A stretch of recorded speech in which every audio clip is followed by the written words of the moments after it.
அரசு ஊழியர்கள் அனைவருக்கும் வணக்கம். இஎல் சரண்டர் களஞ்சியம் அப்ளிகேஷன் எப்படி பண்ணுறதுன்னு பார்ப்போம்.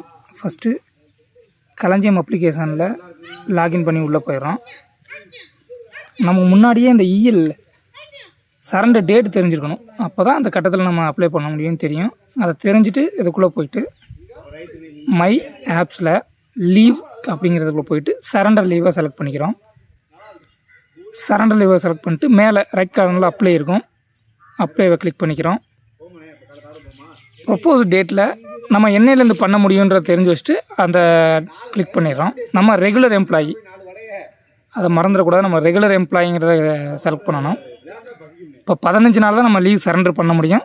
அதனால் 15 நாளுங்கிறத செலக்ட் பண்ணிக்கிறோம். ஸ்க்ரோல் பண்ணி அப்புறம் வேலிடேட் ரிக்வெஸ்ட்னு கொடுக்குறோம். இப்போ எனக்கு ஏன் ராங்காக வந்துச்சுன்னா, நம்ம எம்ப்ளாயி டைப்பில் தப்பாக போட்டிருந்தோம் இல்லையா, ரெகுலர் எம்ப்ளாயி தான் நம்ம. அப்போ வேலிடேட் கொடுத்தோம் அப்படின்னா இந்த பேஜ் வரும். அப்ரூவல் குரூப் வந்து அது ஒன்று தான் காமிக்கும். அதை கிளிக் பண்ணிட்டோன்னா நம்ம ஹைராக்கியில் என்னென்னு காமிக்கும். நம்ம அப்ளை பண்ண எங்கே போகணும், அதுக்கப்புறம் சப்மிட் பண்ணோன்னா அப்ளை ஆகிடும். இதில் எதுவும் சேஞ்ச் இருக்குது, நம்ம தப்பாக இருக்கும் அப்படின்னா அந்த எடிட்டுன்ற ஆப்ஷனை கிளிக் பண்ணோம் அப்படின்னா திருப்பியும் இந்த பேஜே வந்துடும். கரெக்டானது எல்லாம் இருக்கா அப்படின்றத செக் பண்ணிவிட்டு வேலிடேட் டேட் கொடுத்தோன்னா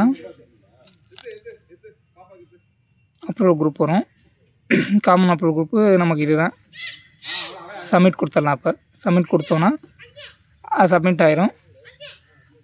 இதில் பெட்டிஷன்ஸ் எதுவும் ரெக்கராக கேட்கலை. அதனால் நம்ம பெட்டிஷன்ஸ் எதுவும் கண்டிப்பாக வைக்கணுன்ற அவசியம் எதுவும் இல்லை. அதில் அந்த ஆப்ஷன்ஸு கேட்கலை.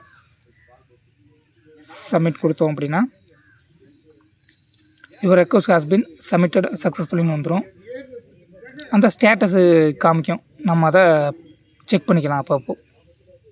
Thank you all.